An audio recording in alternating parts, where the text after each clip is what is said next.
इकडे सोलापूर जिल्ह्यातही पाणी टंचाईची दाहकता आता दिवसेंदिवस वाढत चालली आहे। जिल्ह्यातल्या जवळपास 4 लाख लोकांची तहान 200 टँकर्सद्वारे भागवली जाते। जिल्ह्यातल्या अनेक विहिरी सध्या कोरड्या ठाक पडल्याचं चित्र दिसतंय। सोलापूरमधलं हे भीषण चित्र आहे आणि या परिस्थितीचा आढावा घेतलाय आमचे प्रतिनिधी अभिषेक आदेप्पा यांनी।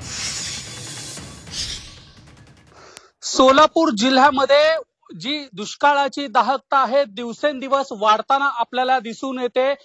जिल्ह्यातील अनेक विहिरी ज्या आहेत त्या संपूर्णतः कोरड्या पडलेल्या आपल्याला पाहायला मिळत आहेत। आपण सोलापूर जिल्ह्यातील अनेक विहिरींची अशा पद्धतीची ही अवस्था झालेली आहे। अनेक विहिरी ह्या पूर्ण 100% कोरड्या झालेल्या आहेत, तर काही तळ गाठलेल्या आहेत।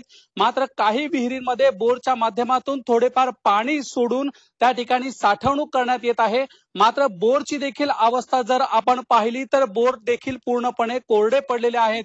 त्यामुळे शेतकरी अमृत नोनी गॅस्ट्रिन, अपचन, ऍसिडिटी, गॅस्ट्रबल ह्यापैकी तुम्हाला कुठलाही गॅस्ट्रिक प्रॉब्लेम झाला, उपाय एकच, अमृत नोनी गॅस्ट्रिन। राज्यासमोर मोठं संकट उभारलेलं आपल्याला दिसून येत आहे। एकंदरीत जिल्ह्यातली परिस्थिती जर आपण पाहिली, ग्रामीण भागामध्ये अनेक ठिकाणी पिण्याचा जो पाणी पुरवठा आहे तो टँकरद्वारे करण्यात येतोय। आता यंदाच्या वर्षी मान्सून हा लवकर आहे असं सांगण्यात आलेलं आहे। मात्र हा पाऊस आता केव्हा येणार याकडे सर्वांचं लक्ष लागून राहिलेलं आहे।